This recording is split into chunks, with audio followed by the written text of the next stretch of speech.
You're about to listen to the Complete Developer Podcast, the podcast by coders and for coders about all aspects of life as a developer. I'm Will, the curmudgeonly experienced developer. And I'm Beej, the optimistic newbie developer. Welcome to another episode of Complete Developer Podcast with your host, Beard Man and the Boy Wonder. Yeah. So if the audience can't see me, which is probably good. I have a face for radio anyway. And, so I don't have the long hair and the beard anymore. I donated the hair to Locks of Love. So it had been getting on my nerves for the last little bit, and I've been measuring it 3 times a week going, okay, once it gets over 10 inches, it's gone. And I was like, yeah, give me a buzz cut. And they go, what? I said, yeah, a buzz cut. I want to donate the rest of this. I got some rubber bands. You can tie it up in a ponytail and cut it off. And then, of course, I got them to take the beard, too, because what they always end up doing is they cut low and they end up with mutton chops. And you don't want to have a 4-inch long mutton chops. That's awesome. You should have let them do that. So, yeah, that's what I did. And, the main thing I've been dealing with here lately is on my side project, making an automated process to send out reports via email. Well, not really. The other guy was actually building the process that, builds up the report and sends it out. But I dealt with all the message queue funkiness under the hood there. And so we've been kind of getting that straightened out. And I'd forgotten all this code. I wrote it so long ago. And so it's I need to do this. Oh, wait, it's already in there. And there was a lot of that. So, it's been pretty good week. I'm extremely cold all the time. I don't doubt it. Without the extra hair. Well, I know. Thankfully, I do still have my back hair. Yeah, I had lunch with you and he who shall not be named the end of last week, and I drove up and you guys were out walking, which you guys do when you're kind of thinking about a problem or discussing stuff. Waiting on you. Yeah. So I drive up and I see he who should not be named and some kid walking. I was like, who's he walking with? Is that one of their new junior devs or something? And then you walk up and I was like, you didn't. Yep. So I've been on the job hunt still. Going to be moving. Actually, the day that this publishes, I will be officially moving much closer. Yeah, you'll be about an hour away. About 45 minutes. Okay, that's not too bad. That, and I had a really cool interview, phone interview, for a position that they are looking specifically for a junior .NET developer with experience in JavaScript and AngularJS. And there's I fit the profile of what they're looking for. And the interviewer was saying that my personality seemed like it would fit in with the culture. Of course, when she asked, what are you really looking for? One of the big things was I said, one place I really liked interviewing, I really liked the team. I got a chance to meet the entire team in the interview, and I just felt like I could work with these people, and that's important to me. Yeah. And they've got your back. You can learn. You can expand to fit the space that you're in. Exactly. And she's like, they're looking for someone they're like you. They want someone that fits into their team, and I think you're going to fit their team. Yeah. So hopefully it'll work. If it does, I'll be moving up to Kentucky. So that's a bit of a bummer. That's only about 2 hours away, so. Yeah. Well, got something really awesome for our final March is for Makers IoTs. Let's roll the music. This week for IoTs, I have another, it's another thing I stole from another podcast. This is the Pegasus mission, or as I like to call it, IoT in space. Or as they call themselves, IoT from the edge of space. It's basically a Microsoft project in a way. It's a couple of guys from Microsoft. You're going to use Microsoft Project to get into space. Yeah, I love that. Isn't it funny? Actually, this is not directly related to Microsoft, but it's a couple of guys that work at Microsoft that did this. They took a weather balloon and attached a Raspberry Pi, some sensors, and a camera, and basically built streaming analytics and video of the flight of the weather balloon up into the upper atmosphere or inner space, kind of depending on how cool you want to sound. The first Pegasus mission, they had online tracking. They're currently working on the second one, and it's really awesome. You should check it out. I'll put the link in the show notes. But they have an app that's on Android or iOS that the Pegasus mission, you can track the progress. They haven't launched Pegasus 2 yet. I'm going to say be on the lookout for a complete developer podcast message from space, because they are allowing people to stream messages to come up on the screen of the image of the Earth and the curvature. Yeah, it's really cool. We're totally going to get in on that if at all possible. So be on the lookout for that. Because we're pretty shameless. Yes, we are. Yes, we are. Honest here. The guys over at the MS Dev Show, they're really cool. They interviewed Matt Long from Microsoft, and he started the project with the first Pegasus mission. And apparently from the initial inception of sending a Raspberry Pi into low Earth orbit via weather balloon to the actual doing of it only took about 8 months. So this is really cool, and it's fascinating, the stuff they're doing and how you can track that online. But what's even more interesting, in my opinion, is Project Icarus. And this is a few MIT students, Oliver Ye, Justin Lee, and Eric Newton, created a project for one of their classes for less than $150 to send a weather balloon up to those heights. That's around 98,000 feet or 17 and a half miles up. That's pretty impressive. It's all way up. It is. It's really awesome because they have images, and you can go to the site and you can see images of the curvature of the Earth and the blackness of space, and then the Earth below. It is really awesome. We need to send that to some people that like to argue with Neil deGrasse Tyson then about the flat earthers. Yeah. Well, which that was such a good troll on their part. It was. That was a good troll. But so that said, being that you can build this project for less than $150, we here at Complete Developer Podcast, in conjunction with my nieces and my sister, who is a science teacher, we'll be launching our own weather balloon with a Raspberry Pi and camera into low Earth orbit this summer. How low? It's going to be like 400 feet up, guys. No.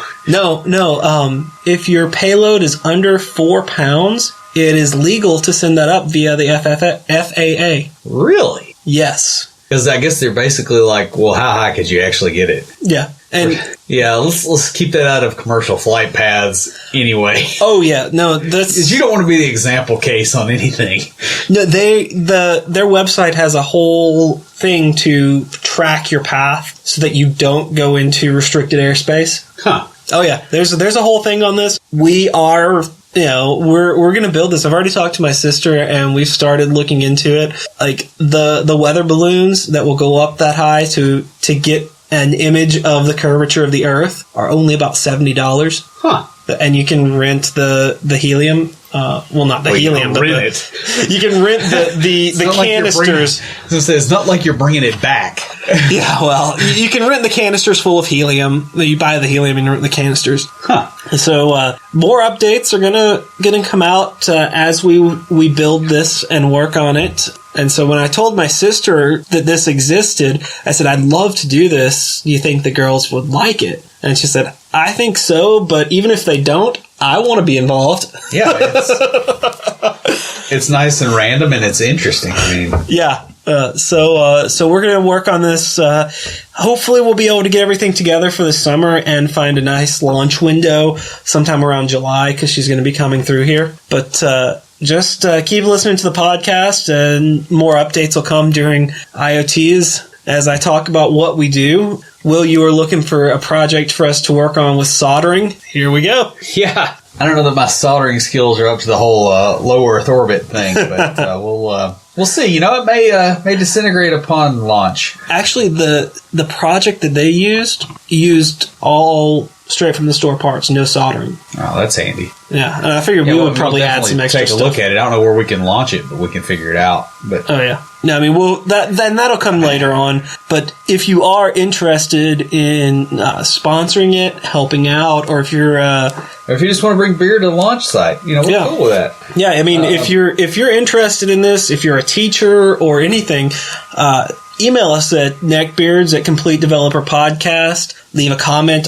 in the show notes, or send us a DM on Twitter. And we're looking for more people to help out and get involved. But I mean, this is going to happen hopefully in July, maybe later, just depending on how long it takes us to get all the equipment together and get a good launch window. Now for the continuation of last week's episode. We went a bit over, so we divided it into 2 episodes, and we're going to talk about intermediate knowledge and the advanced knowledge, and then we're going to close out with some of the honorable mentions or nice to knows. So your intermediate knowledge, and this is kind of the to get the job knowledge. These are the things that you've got the basics down, and this is what you need to have before you start submitting resumes. Yeah, and understanding how MVC works, like the model view controller setup that is pretty well common across the web at this point. Also learn MVVM, it's model view model. That will help you quite a bit. Understanding object-oriented programming is another big part of this, and being able to clearly express things in terms of objects will help you a lot. I know a lot of people really like functional programming, and that's the next thing on the list. It's not as widespread yet as it really should be. The reason I put it on the list because it actually was not on any of the research I did. I put that on there myself because it is something that's up and coming. You should have a cursory knowledge of. Well, it'll also help your object-oriented programming because a lot of functional concepts have leaked over into the object-oriented space, and you can do things in very tightly that other people take a lot of effort to do. Like I took a programming test a few weeks ago.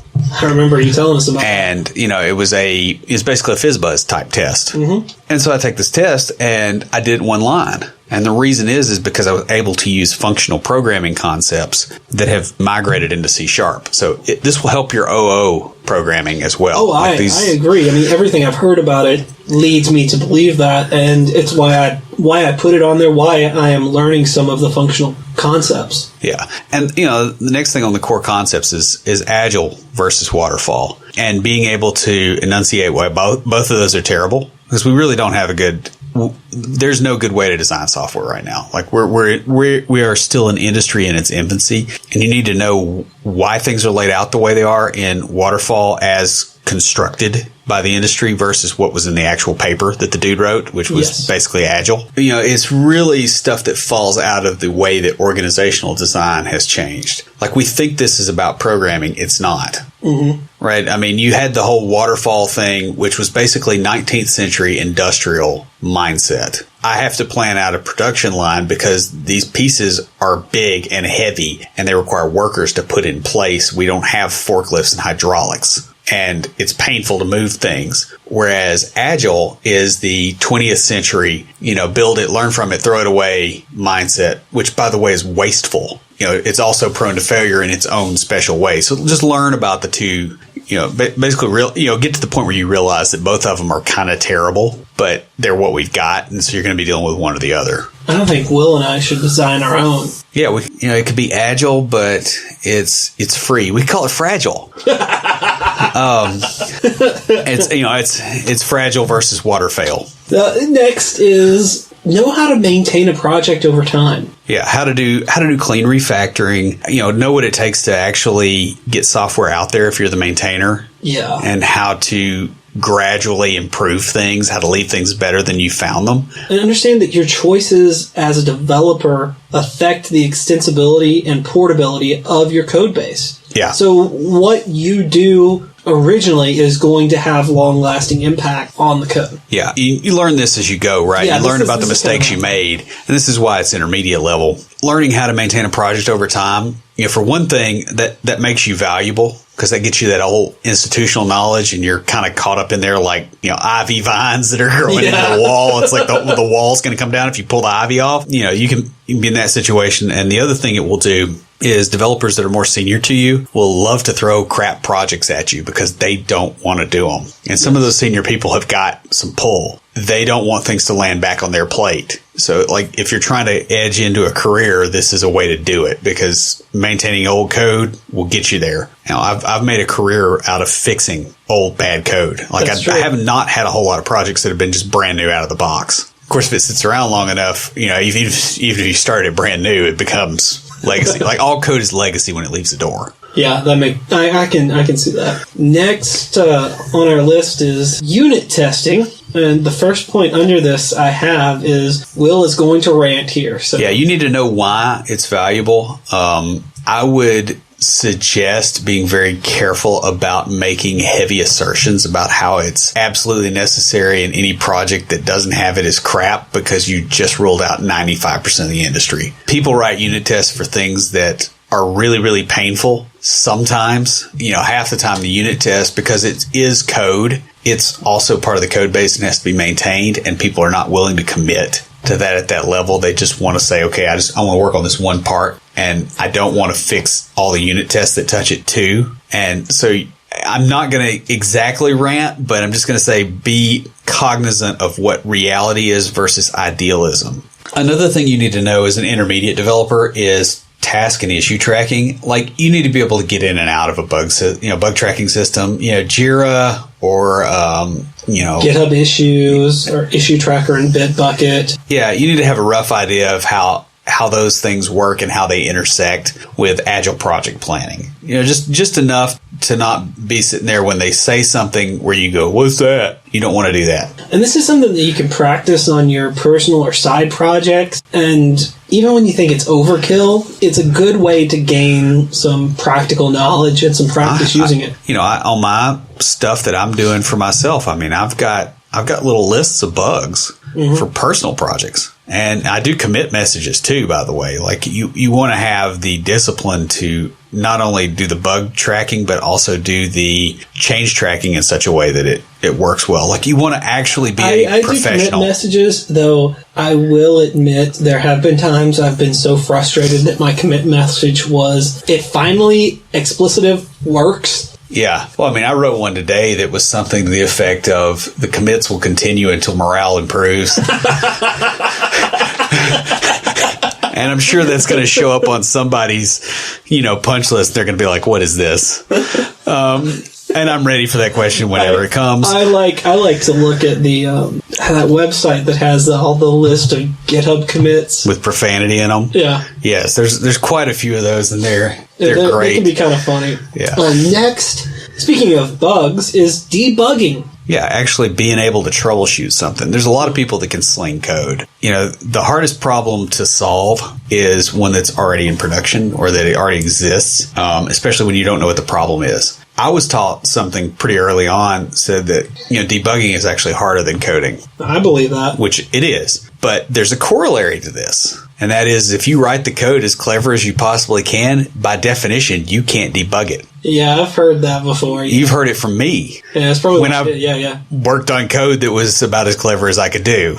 Yeah. And I couldn't debug it. Eventually I got it, but it was one of those, wanting a time machine to go smack yourself in the face for doing that. What's funny is back when I very first started learning to code in high school, because we were doing pretty simple stuff. It was QBasic and Turbo Pascal. I was the person that my friends in class brought their code to when it didn't work. Yeah, I've been that guy.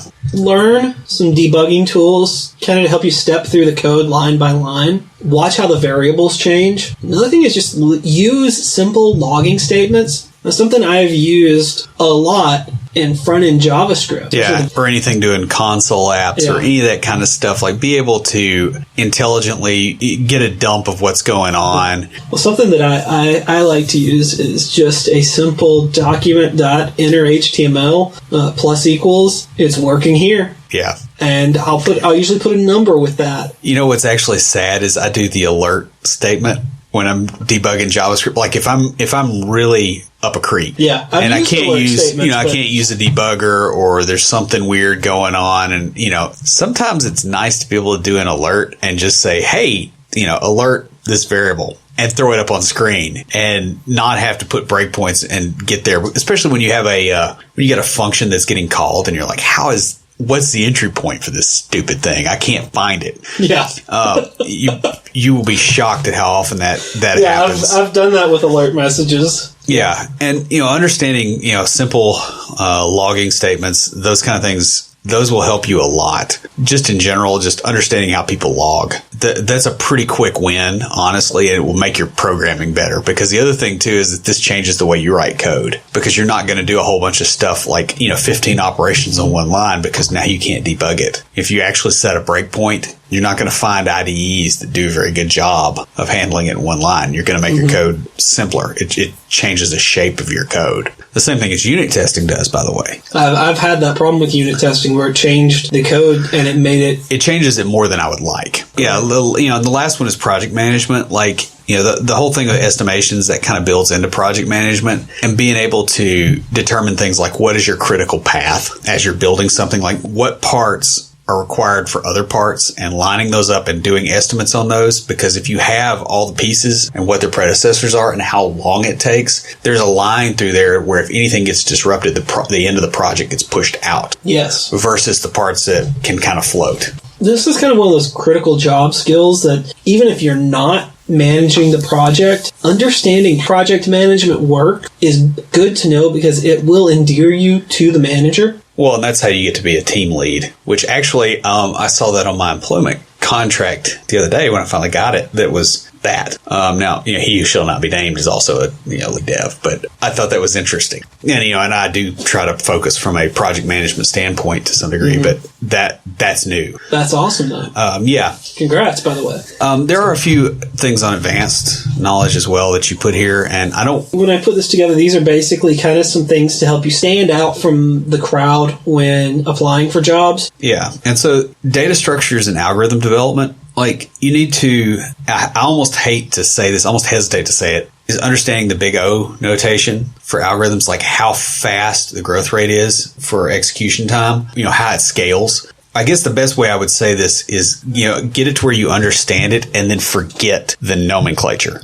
Be able to express it in terms that are more, visual or more spatial versus, this thing grows at log n. What does that mean? Okay, you've got your pointy-haired boss over here from Dilbert. If you say, this algorithm grows at log n, it's like, well, what does that mean? They may go, what's a log? Are you talking about writing out to the log? Like you completely confuse them. Thing that guys with long beards saw on? Yeah, it's like, does that have something to do with lumberjacks? I don't understand. Is this a new JavaScript framework? Yeah. So being able to understand it mathematically, never express it that way. Understand it to a level where you can not put it that way. That's really helpful for advanced stuff. Understanding some of the understanding some of the higher level languages and the way that those things are constructed. So it could also be constructs in your language. For instance, if you're a Python programmer, right, you can do a lot of stuff in loops. They also have a thing called list comprehensions, which is kind of similar to the way LINQ is in .NET. It's more of a functional, I have a list and I want to filter it by this, and then I want to map it to this, and then they have those sort of operations. Understanding those higher level constructs will get you a long, long way. Yeah, it's like the example that I found was with the array list versus linked list. Like array list from C#? Yeah. Oh, wow. That's a visitor that hasn't darkened my doorstep in a long time. So according, because I haven't used array list, but you never will. We used it at the beginning because we didn't have generics, and we would make wrapper classes around it that basically functioned kind of like generics, and made it where we could get typed stuff in and out. That makes sense. And as soon as generics hit the scene and were stable, people were they were killing their array lists with prejudice. I believe that. And all the inherited classes, because it was so painful to deal with. And the thing with an array, and before we get too far, is basically all the elements are laid out. together. They're in memory together. And so when you refer to an element in an array, you're saying, okay, here is the pointer for the start, and here's how many elements to jump in their size. Basically. Okay. So it's a quick multiplication, and it's out there. Okay. And you're at the pointer for the beginning of that item. A linked list is not like that. Each item is the item itself, and it also has, if it's a single linked, or well, let's say it's a double linked, because you're not going to use a single link more than likely. It's got a pointer to the previous item and a pointer to the next item. Let's say you want to get the fourth item in the list, and you're on 0. You got to say, okay, what's my next one? What's my next one? Now, that's really fast to add items, but it's not a whole lot of fun to try to get to an item because, it's jumping. And this is way down in the data structure, but that's the way that works. The other fun fact about both of these is what happens when things go wrong. And this is something that you'll learn through experience. Linked lists, if you screw up, you'll have a pointer to somewhere that isn't where you thought you were going. Oh. So something got deallocated and the pointer never got changed. Now, this is way down. Like if you're dealing with like C++ type stuff. Yeah. Once it's up to the point where you're using a standard library, that's somebody else's problem. And it's probably been fixed by somebody that can scream louder than you can. Yeah. An array, what screws you is where you think the array is of a certain size and it's shorter. Yeah, I've heard about that. Because then you go out and you jump out here and you either get an access violation, or if your system's particularly stupid or you're particularly low level, you just get something. It's like, oh, here, give me these 4 bytes at this position and I'm going to turn it into, I don't know, maybe it's a pointer for a window handle or something, and I'm going to try to draw to it. Well, it turns out that thing is actually just some arbitrary number, and here you go. So understanding how the different data structures work and how they scale. See, I think what you went into more of a senior dev explanation of those. Yeah, or an old dev. Yeah. But what I was getting at when I wrote this was, and what I gleaned from the sources that I have, which will be in the show notes, but is not so much that level of detail, though that helps me remember. I'll remember it better now. Yeah. It's the idea that arrays are faster for accessing arbitrary elements, but slower for inserting elements into the middle. Well, and they're also faster for accessing arbitrary elements based off of their position. Yeah. And then linked lists, fast for inserting, slower for accessing. Yeah. Just that's kind of the level of knowledge that I'm going at, because these are, even though this is the advanced knowledge, this is still it's low level of what you need to know. Yeah, and you also need to know about other data types here, right? Like this is an example, but I mean, you have things like hashed sets, or you have things, like you need to know how hashing algorithms work. So like, for instance, if I want to find something by its string key versus its position, I take a hash of that string, and that hash is the first place I look. But if it doesn't match, there's, that's where you have hash collisions and all that fun stuff, getting into really heavy data structure stuff that's under the hood. From high school. Yeah. That was my favorite stuff. Everybody else loved the graphical stuff, and I loved all like the sort algorithms and the data. And let's talk about sorts, right? Because, there's bubble sort versus quick sort versus, you have to be able to think your way through some of these optimization problems. And it's not just a thing of this is the tool for the job and it's always the tool for the job because, this is the fastest way to store this. And it's like, well, it's the fastest way to write to it, but not to read from it. And being able to figure out, okay, which one is the system doing and which algorithm is optimized for what. That's kind of where I'm going with this on the understanding data structures and algorithm development is, while you may not need to know the exact details of what it does, understanding the overall concept of how it works and the limitations of it and what to use where is something that when you're especially as a junior developer, can help you stand out. Yeah. Well, like for instance, I almost never use arrays. I use lists a lot because the way that .NET does it, like when it's a small list, it's actually stored differently than when it's a larger list. They do some weird optimization bits. But because of the way that I have to deal with apps, most of the time I'm doing a lot of, cram stuff in here and then pull a chunk out, and you're querying it. You're not iterating. No. The only time I really deal with a lot of arrays is like if I'm having to read binary from a file, or I'm having to write to a bitmap. So like you have bitmaps in memory are stored as effectively it's a sequence of bytes. Yeah. It's a header, and then there's the actual data. Well, if you can if you can deal with it with array operators and deal with pointers, you can actually do things faster. So I'll do that on occasion, but for the most part, I don't use arrays because the higher level language constructs like lists are more in line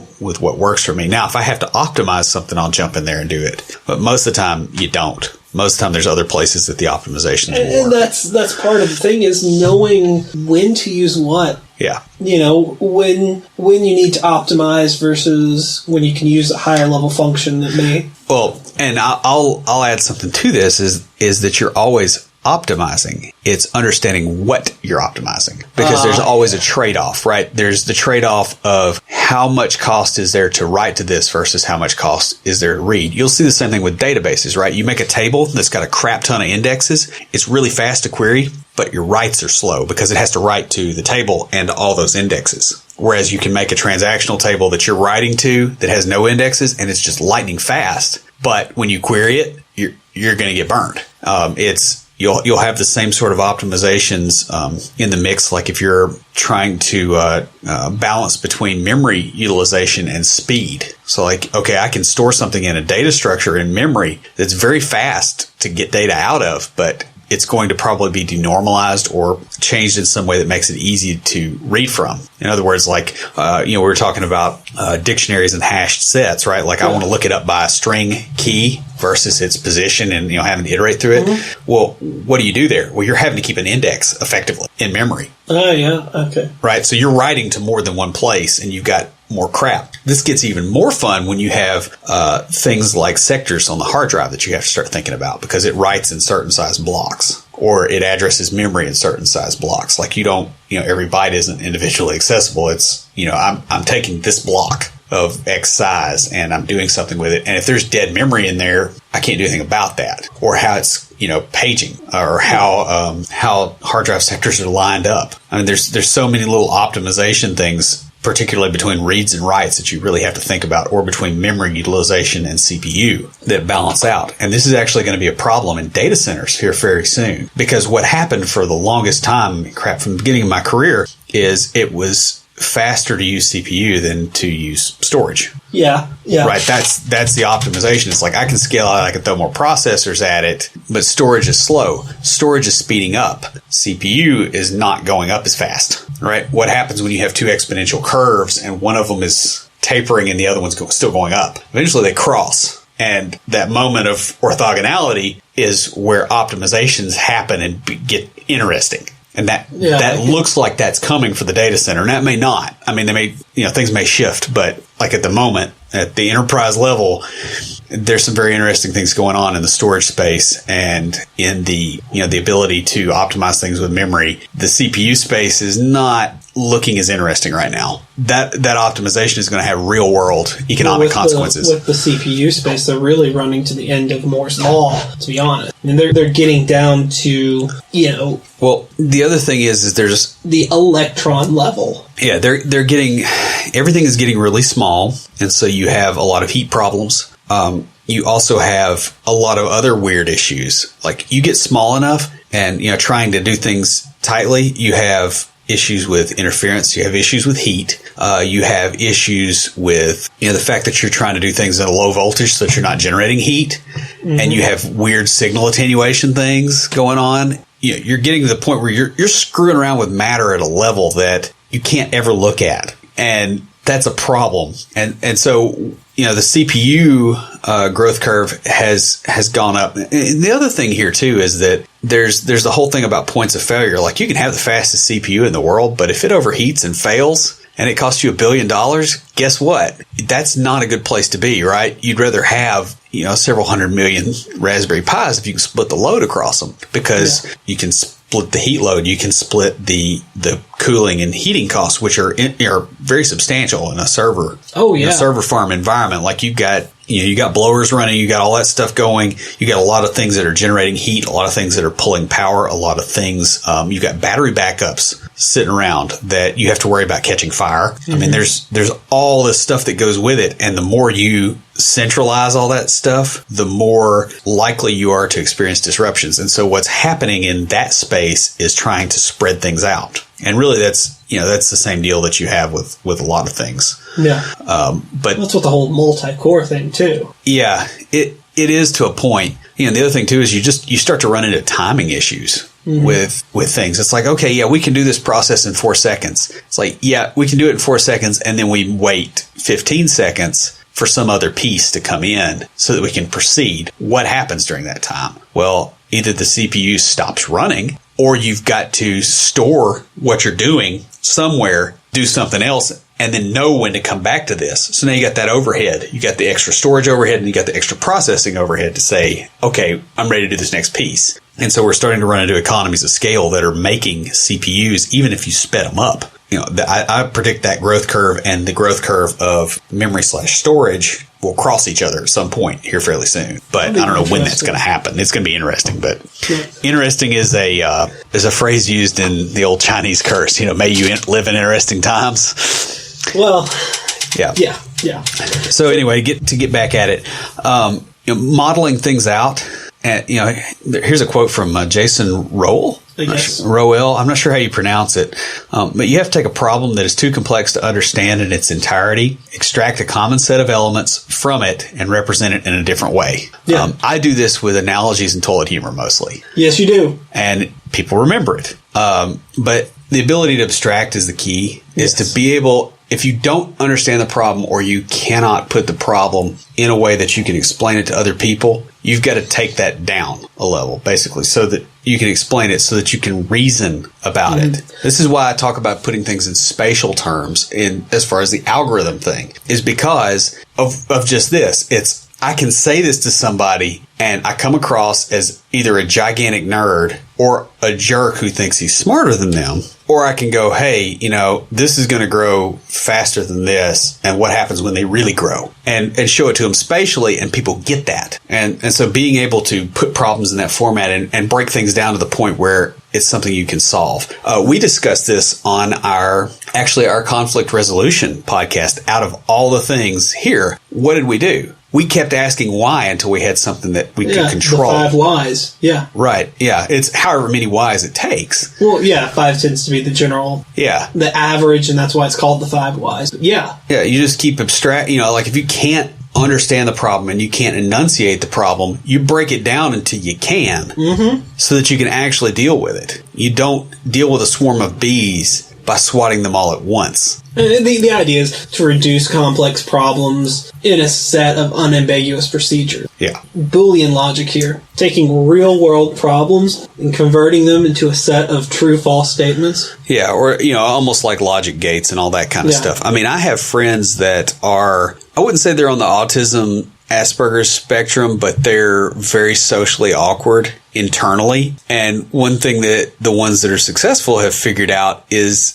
there is a certain weird logic to social interactions, and they basically are looking at it like it's a logic table. If you ever throw them a curveball, you're going to have a bad time. But unless you do it. Unless you're pulling a prank. Yeah. And then it's funny for you, but it's not so hot for them. But, the thing is this is how being able to form a mental model of a real world situation in such a way that you can abstract it into computer terms is the cornerstone of software development. Like, if you can't do this, you're not going to be able to write a program because you don't have all the data. You don't have any way to reason about it. It's like you're going to attach a debugger to it and you're not going to know if you're wrong. Math can be your friend here. It's a powerful tool, especially when you're explaining. You remember Dr. Wells? We went to school together. Yeah. I sent him an email after I got out of college because I used a log function and it saved me a bunch of time. And this is the dumbest thing I've probably ever written, but it was so profound for me. And then, he was like, well, yeah. And basically what I said was, I said that, I realized something, that math is not work.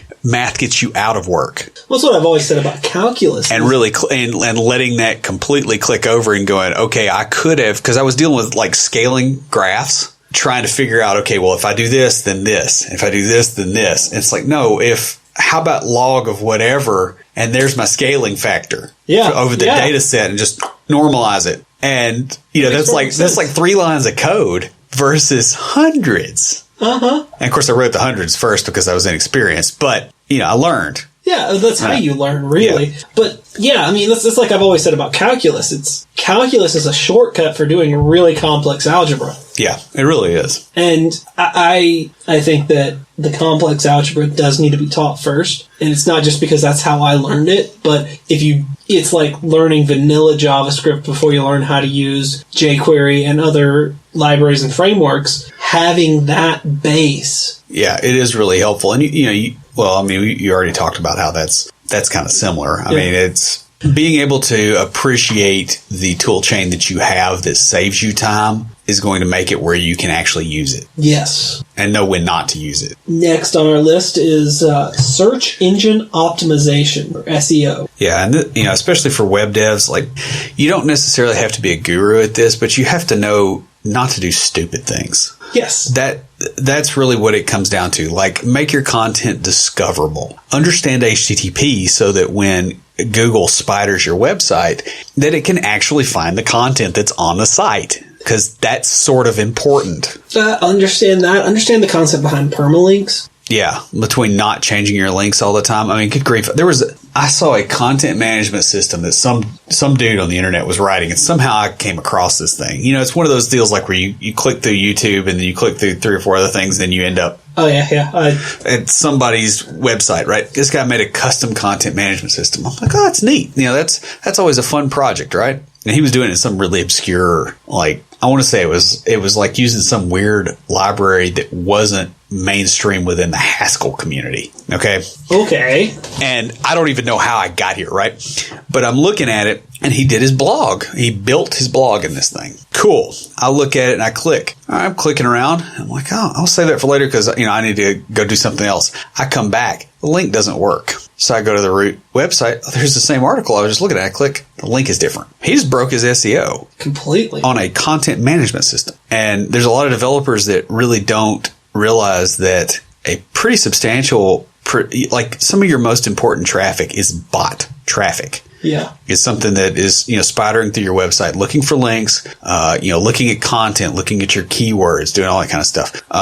Making your site where it's mobile friendly so you don't get penalized for not being mobile friendly. Yeah, exactly. Making your site fast. You'd be surprised how many sites are like, oh yeah, they've got all these whiz bang features, but the site loads slow. We ran into this with the CDP website, with a complete developer podcast site. Yeah, we did, because it was something that I didn't realize was an issue. Yeah. Well, and the other thing too is, we had it cached and we're on fast internet connections. And so unless you're consciously going, okay, I need to look at this, it'll burn you. And it's something that I've started looking at. Yeah. Our page load time was like 5 or 6 seconds. Mm-hmm. And I mean, now it's under a second. Yeah. It's sub 1 second. We watch it. Yeah. But I mean, this is important. This is huge. And there's a lot of factors that affect a site's ranking. I think Google said they have 250 something.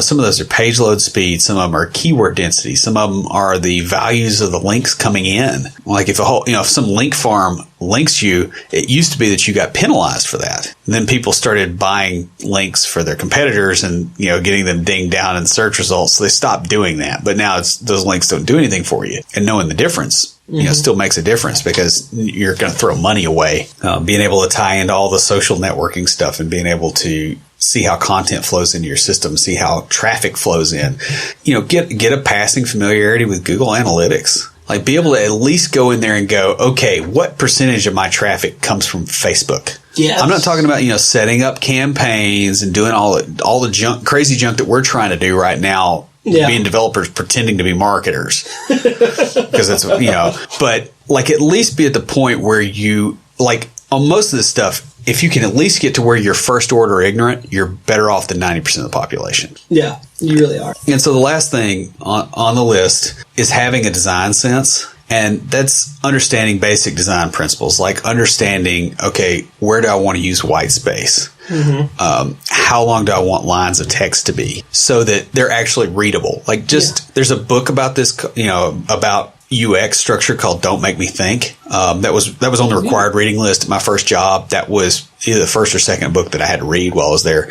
Send me the link for that. I'll add it to our show notes because I didn't know about that, but that's cool. So some others that I found were typography best practices. Yes. Know the difference between serif and sans serif fonts. don't use some weird font that's hard to read. It looks pretty, but if somebody's having to spend a whole bunch of effort to try to actually just read what's on your site, they're not going to. Understand stuff like color blindness. Like don't put blue text on a red background. Don't do anything that you saw on MySpace.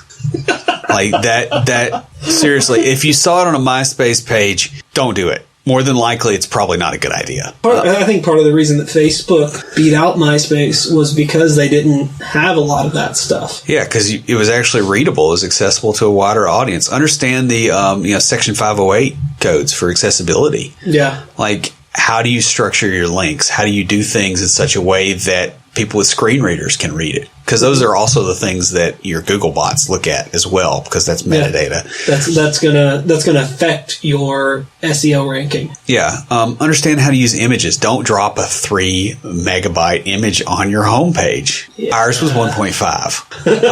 That was one of the things we had to optimize because we did it fairly quick, and we set up the site and we got going, and then we kept going, and then all of a sudden we realized, hey, we never really fixed this.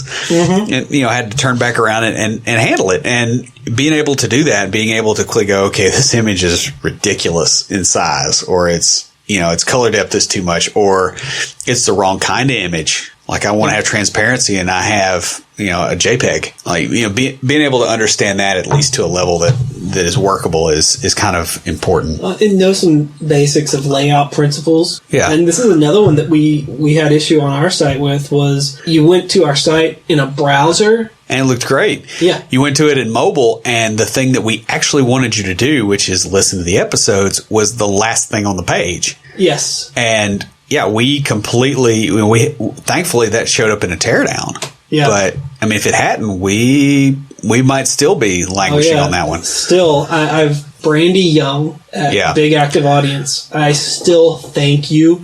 Yeah, that was not only for what we fixed from the teardown, but it put me in the mindset of looking for those kind of things. Yeah. And I've completely restructured the way, like, Will has been telling me that he really likes the way our emails are going out. Yeah, they're getting a lot cleaner, and it's because of that design sense. Mm-hmm. The other thing is developers should be able to communicate with designers. Like, we kind of joke around about them having black turtlenecks and having the square glasses and, all of them wanting to be Steve Jobs and all that. It's a caricaturization that is funny as long as they realize you're not serious. Yes. The instant they think you are, that's not okay. And it's not even just that. The other thing is being able to go, okay, I can do this. Like, there's certain things that designers, and it's more older designers that are more of a problem, because the younger ones have had to deal with the web. They're digital natives their entire life. But the older ones don't realize there's things that, yes, I can do this on the web, but it's awful. And it's awful for accessibility and usability and all those sort of things. In part of the research for this, I found a lot of sites about basic skills for designers. Yeah, a good one for that is Smashing Magazine. Yes. Those guys. Yes, Smashing Magazine has some great material. And it's very accessible for developers too, which helps a lot. So, to kind of wrap this up, we've got a few honorable mentions, I guess, or nice to knows here. Mm-hmm. Having the ability to empathize in communication is very helpful, because a lot of places are very uncomfortable with the whole nerd mindset. Like, you do not want to be compared to Sheldon. You really from don't. Big Bang. Like, when you're there, that's... He Who Should Not Be Named posted an interesting article on why geeks hate the Big Bang And I Theory. don't like that show for the very same reasons. Which is really funny, because I've enjoyed the show, but it's because the show is something that I can use to better communicate with non-geeks. Now, I will give it that. The thing I have a lot of problems with on that is how people react. They'll go, "Oh, you're like Sheldon on Big Bang," and I'll go, "Okay, I'm like Sheldon on Big Bang. That's interesting. You're like Corky from Life Goes On." And, I'm not making fun of people with Down syndrome here, but why is it acceptable for somebody that's got an obvious, to say, hey, this person has an obvious psychologically manifested problem. Let's make fun of him and use him as a battering ram on this other guy. why is that okay? And it's not okay for me to say that you remind me of Corky, because now it's not a difference in kind. It's just a difference in scale. So there's that. But I will tell you that if you're ever compared to Sheldon, that's the point where you sit there and you go, okay, maybe I need to communicate better. Yes. Right? Like, that's a tell for you. It's insulting, but it should click for you. They go, okay, I'm coming across as not empathetic. I'm coming across as self-absorbed and overly spun around technological things versus interpersonal reactions. Like, that's a good one. If you ever hear that, that's what that means. Now, that said, the person that says it to you, they have their own problems. The ideal, at least in my mind, is to be where people look at you and go, I can see aspects of all of the characters in you, and I can't really place you as one particular one. Yeah, because, you want to be fluid and you don't want to be typecast, but so there's that. And this ties right into the whole customer service skills, because either you're directly dealing with customers or you're dealing with somebody that is dealing with a customer. And we've had this discussion with support where I work. They'll get stressed out when customers are just beating them up over something. And you don't want to be, you want to help them and you want to be empathetic, but you also have a development guide. You've got a timeline that you have to adhere to. And so being able to balance those things in a way that makes people not feel like crap or not hate you is sort of important. And we've talked about this a little bit in some previous episodes on interacting with the sales team. Yeah. Maybe we should do an episode on interacting with support. That wouldn't be a bad idea. We should do that. Yeah. Another one is frankly, learn to use Google. I don't mean like, okay, I typed something in. Oh, I didn't find anything. Like, for instance, okay, if you type in my name, William Gant, okay, there's that dude that got murdered in The Wire. Okay, his search, that's, I can't beat IMDb. So if I'm trying to find out about a William Gant, I have to do William Gant, in quotes, minus The Wire, in quotes. Then I get me and some dude that's a mayor in Louisiana. You think that's bad? Oh, yeah, BJ Burns, I don't even want to think about what kind of search results you pull up. I bet you've never looked yourself up in Google image search. No, I have not. That's probably just as well. Yeah. But we actually do have, now this one's pretty far down the line, but we will be having an episode on the proper uses for Google and how to use Google to gain the information you need. It's going to be a big one for junior devs because this is something that if you can Google it, it's better to look the information up and then question the information you looked up to a senior dev than to go to the senior dev and have not done anything. Yeah. Well, and the other thing, too, is a lot of senior devs are not very good at using Google either because they got to a point where they were comfortable and then Google came out. Yeah. And they're still comfortable. Crud, I remember using Dogpile. Like dogpile.com, it searched all the other search engines back in the day. Uh-huh. Like my formative programming years was using that. Or before that was even, was it Yahoo? And there was Excite.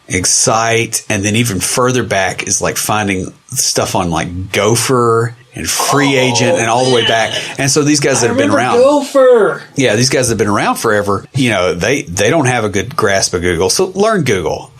Another thing is practicing questioning your assumptions. You would be absolutely shocked at how frequently, I say that a lot because everything is shocking. There's a lot of stupid stuff that goes on that when you step back from it, you're like, this is messed up. And that's true of anything, but frequently you'll run into a design discussion or a discussion about how something should work. And then you realize that you've made an assumption about how it works and everybody in the room is making an assumption that isn't correct. And being able to quickly go, okay, I'm in pain here. Why am I in pain? A lot of times it's because you're doing something dumb. And so being able to get in that head and go, okay, step back and question your assumption is really valuable. And it's not necessarily a design skill, but it's a survival skill. Finally, on our honorable mentions or nice to knows is learn a mobile platform, a native mobile platform. Yeah. Be able to write mobile apps or get things working on there.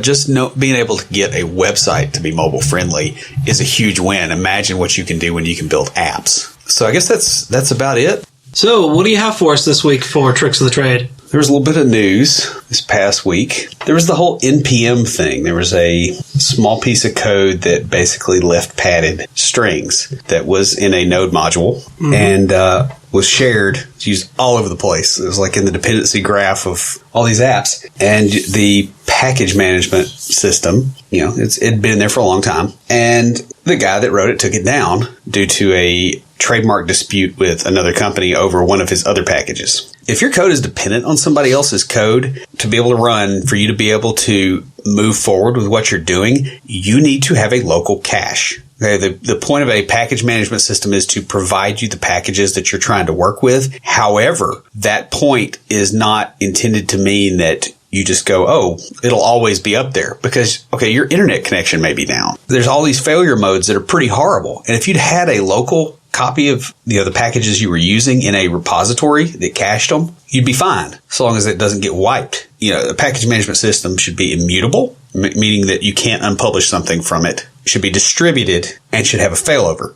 Everybody that got burned by what happened with NPM, failed on one of those 3 points. For me, it's really funny that this came up this week because just last week I was up at my grandmother's house and my grandmother doesn't have internet. So I was up there and trying to work on my personal site, which... and you were doing some stuff on my stuff, yeah, which I was is working on yours. About to go to Hexo. Yeah, and I was using Bootstrap, and because I was just calling it from the CDN, that wasn't working, and when I first loaded up the site to kind of see if the changes I made were working, everything blew up. Yeah. And it took me probably about 20 minutes to realize, oh, right, that's supposed to be calling Bootstrap. And, of course, I have a local version of Bootstrap on my machine, so I just put it in a folder and, had it call that so that I could continue working.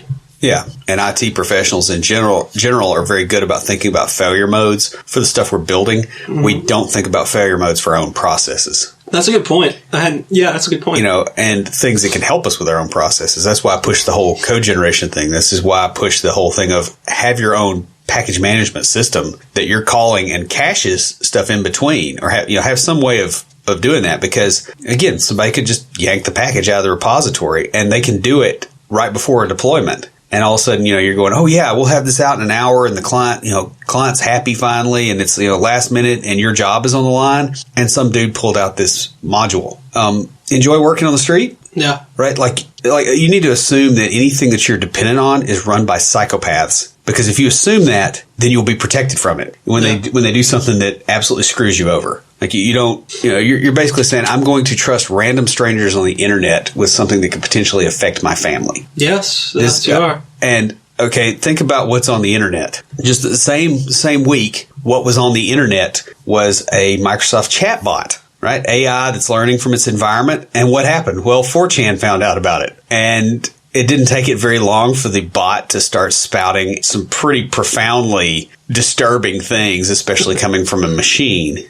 Okay, those people are out there, and some of them maintain the packages you use. When you're dealing with AI, Skynet is not going to come from some big evil corporation. It's going to come from something like a Twitter chatbot. Yep. Yeah, there's going to be, nukes falling, and from space you'll be able to see it right, LOL. Exactly. That's how the world's going to end, man. So yeah, that's my rant. Just kind of pay attention to your dependencies. Pay attention to your package management system. Pay attention to these kind of things, because just because it makes something easier does not make it safer. Think about your attack surface area. Think about your failure surface area, and plan accordingly.